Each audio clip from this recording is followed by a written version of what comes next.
All right, check this out. So speaking of luck, when I picked this empty trailer up, I was told specifically that all they had was filthy trailers, and that's fine because I just needed empty. So if I had to get it clean, I had to get it clean. But then it's clean. Not only is it clean, it's full of fuel. I mean, I think that's clean. Looks clean to me. Let's take a little closer look. Ugh. Oh, it's hot in here. Holy cow. It is hot in here. Woo! Steamy. My glasses just steamed up. I've been parked all day. So, yeah, man, I mean, she looks clean. Yeah, this is just steamy in here, bro. Looks pretty damn clean to me. I don't see any tire marks, no nothing. It's full of fuel too, so I think they messed up and assigned me an empty trailer that they were gonna use. That's what I think happened.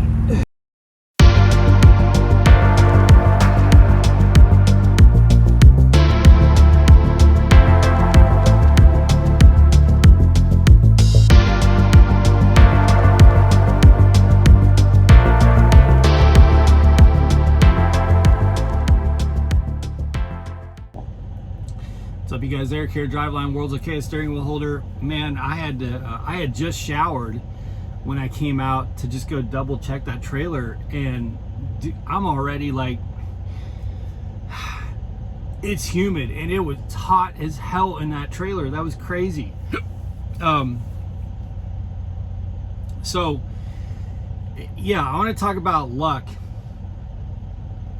And that's just one small example, by the way, but this is for now all of you guys and gals who are driving trucks right now, you know, or if you have driven a truck, especially OTR, and it doesn't matter if you're company or lease or owner operator, it doesn't really matter. There's going to be a lot of applicable stuff to you, but for those of you who don't yet drive, maybe you're thinking about it, you know, you're doing some research. I got a subscriber who's been subscribed for a few months, and he just got, his trainer was my PSD student, and so he's been watching. He just got to Prime. He's on like his 6th day, I think.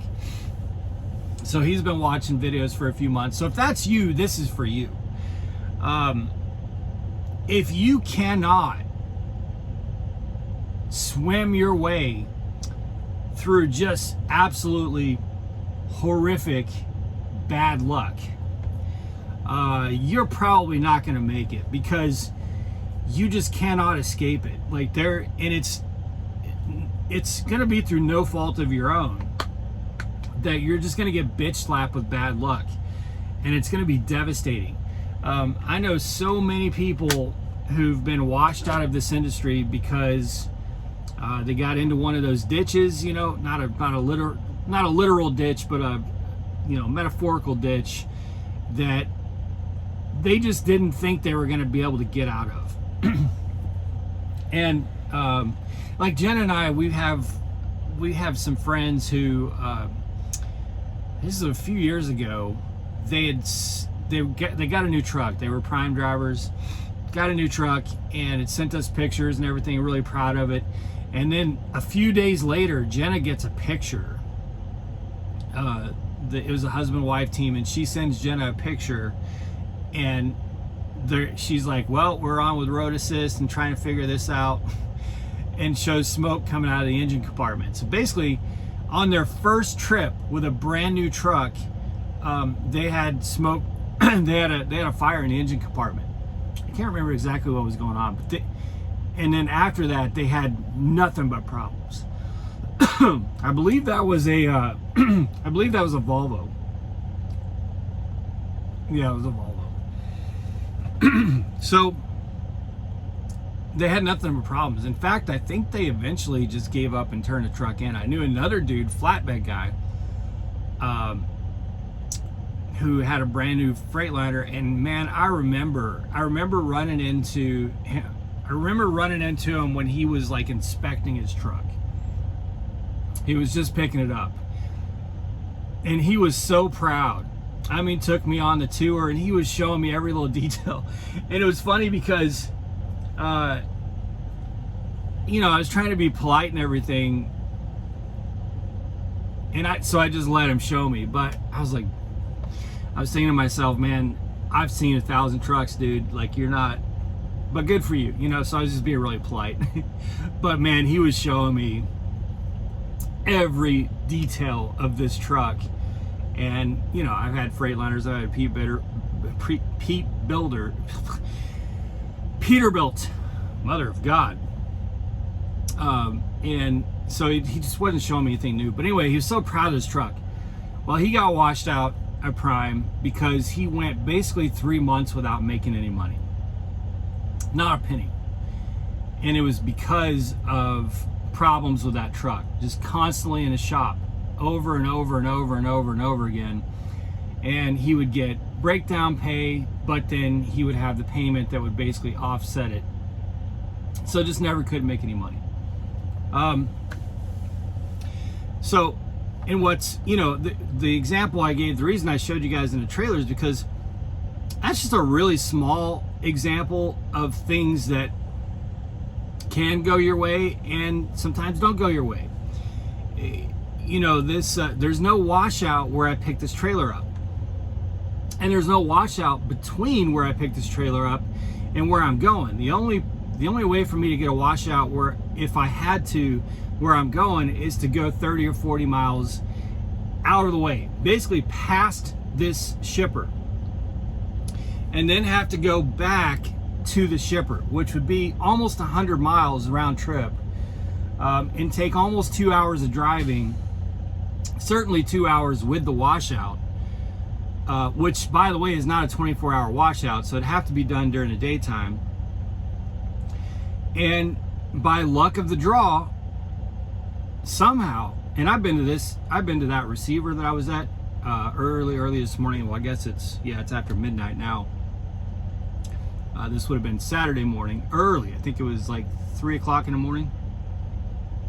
I've been there many times. Usually I pick up loads, but I've dropped 1 or 2 loads off there.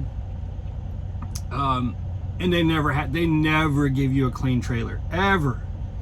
They will assign you a trailer. You can't just go pick an empty. They'll tell you which space to go get your trailer from. So they ain't letting you take a clean trailer. But somehow, in fact, the guy even said, you know, it's going to be filthy. That's all we got.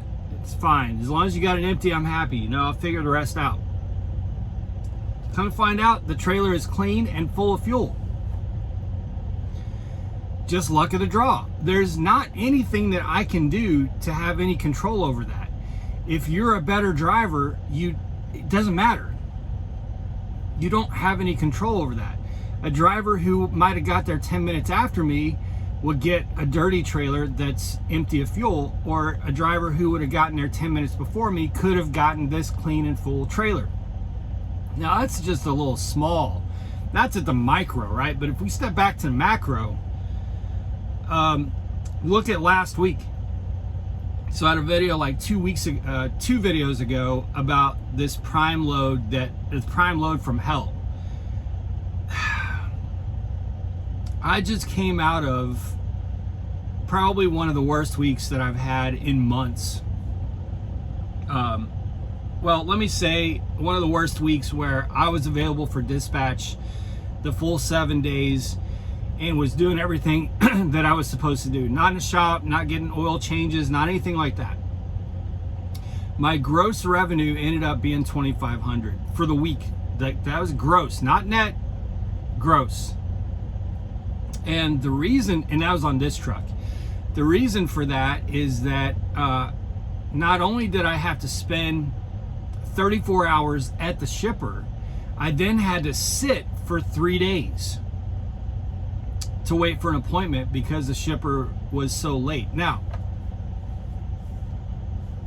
I didn't realize this until after the fact. This was a rare protein plant that doesn't have a detention contract with Prime. Crazy. I would highly recommend that you guys really look at your notes, because this is a big company. I've gotten a lot of detention from this company before, so I just made a little bit of a rookie mistake and just assumed there would be a ton of detention on this. But in the load notes, it says right down at the bottom, this customer does not pay detention. That is crazy to me. I don't know how or why Prime tolerates or allows that with that one shipper, because this company has shippers all over the country. And they almost all pay detention, but that shipper did not pay detention. Now, when the load is proposed to you, you can't see those details. If they pre-planned it to you, you can see it. But if they just propose it to you, you can't see those details. All you can see is like this, the pickup city, the drop city, the customer name, and the miles, and the pay. That's all you get when it's a proposed load. So you don't get all the notes and everything. Unless you look up the customer code, then you might get some, and I don't even know if then you would get the full rundown until you actually get the dispatch. So this customer, this particular shipper, paid no detention. There was no detention on any of that time that I was sitting there. And I had only run 2 loads that week, or actually that would have been the second load. The first one they both paid about $2 a mile, maybe a little more. And they were both about $450 a mile. Between the two is about $1,700. That was what I had for the week, or those 2 loads. So Prime, the reason that they, if you recall in that video 2 videos ago, they had security out there pulling up footage and everything to make sure that I was telling the truth about what Graveyard Shift did, because they couldn't figure out why I wasn't gone. And the reason is because Prime had told them, look, you don't pay attention, but we're going to get you for transit delay. And they did. Prime did get them for transit delay, and it was on that pay period. Thank God. It was like $900. So it ended the week at $2,600. But the transit delay for the 3 days that I sat was only $300 a day. So again, this is through no fault of my own. I did everything I was supposed to do. The first load of the week, I picked up on time, got unloaded on time, rushed over to the second pickup, sat there for, it wasn't quite 34 hours, I think it was 30 hours, and then went and sat for 3 days, 1 day at a Love's and 2 days at a Cabela's, and did a 34-hour reset before I was able to get an appointment. No, had nothing to do with my performance, had nothing to do with my safety, my on-time record, nothing. That's just the way the dice rolled for me that week. Now, fortunately, this week that we're on right now is probably going to be this truck's, because I've got multiple trucks. This week is going to be this truck's best week of the year, I think. Probably going to end up at like between 7,500 and 8,000 gross to this truck this week. Which is really good, and it's all been good paying. It's all been light loads and short loads that pay great. Well, there was one 1,100 mile load that paid 3,000, and that's why this week is so stout, because I delivered that load on Thursday morning, so I already had 3,000 on this week on Thursday morning. So fortunately, last week, which was awful, was followed by a great week, but that doesn't always happen. That doesn't always happen at all. In fact, you can get 3 or 4 just piss poor shit weeks, again, through no fault of your own. And granted, I'm a lease purchase fleet, but it's the same as applicable if you're just standard lease, or if you're a company driver, or owner operator working off the spot market. The same is applicable. Something goes sideways and it can throw you completely off track. If you're a company driver, you work off miles, same thing. Same can happen. And it's stuff that you have no control over. It's very unique to this industry, and I'm sure there's some other industries where similar, but they're rare. They're not like common, because if you work in a warehouse or something like that, you show up 9 to 5, you get paid for 9 to 5. It doesn't matter if something happened in that warehouse to where you could, if there was a fire drill or something and everybody had to go outside for 2 or 3 hours, it doesn't matter. You're getting paid that 9 to 5, right? That's not the way it works out here on the road in trucking, OTR trucking, unless you're paid hourly. There are some gigs where it's just like whether you run or not, you're getting paid, but most of it out here, something goes sideways and throws things off, you can go weeks and weeks and weeks at a time of just devastation. And I've seen a lot of drivers get washed out, man. I've been close to it myself. I mean, I've gone a month at a time and longer, basically in the hole.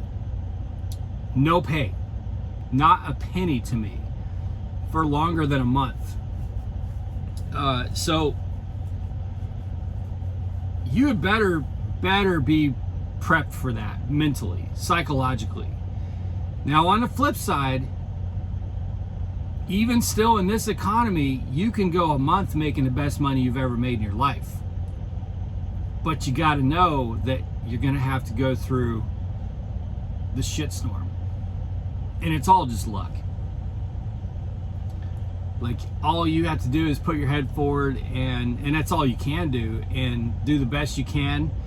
Be safe, make good decisions, and, you know, just be on time. And in the longer, again, at the 30,000 foot view, if you're looking at your situation quarterly or by six months or yearly, then that should be a decent picture. If you're most people who come into trucking come out of a job where they consistently get a paycheck every week, no matter what, benefits, all that good stuff. And they come into trucking, and once they get out of training, you know, they got all these expenses and costs, and they've got their first payment and everything, like they're trying to figure out their loads, and it can take a few weeks to get on your feet. Well, and then you get into that bad luck phase. Maybe your truck's got some problems. You've got a brand new truck, you're in the shop in and out. It can be several months before you get actually up on your feet making good money. So you could go 1 week making nothing, the next week mediocre, the next week making nothing. And if you don't have the ability to strive through that and be patient with it and know that that's just part of the game, this is going to be hard for you, man. It's going to be hard. That sucked last week to just sit at a Cabela's for a 34-hour reset, and then sit 2 days before that as well, just waiting for an appointment. And when I did everything I was supposed to do, and granted there was some transit delay, but $300 a day doesn't cut it, man. I mean, I strive for $600 or $700 a day minimum, and with as few miles as possible. So $300 a day is shit. But you just keep running, you know? So, anyway, that's my thoughts for it. If you aren't prepared for a lot of bad luck, you'll get a lot of good luck too. But if you aren't prepared for bad luck, man, just stay away. Stay away from it, because it will rip you up psychologically and mentally. It's just the way it is. All right, guys, be safe, make good decisions, always drive, thrive. Talk to y'all soon.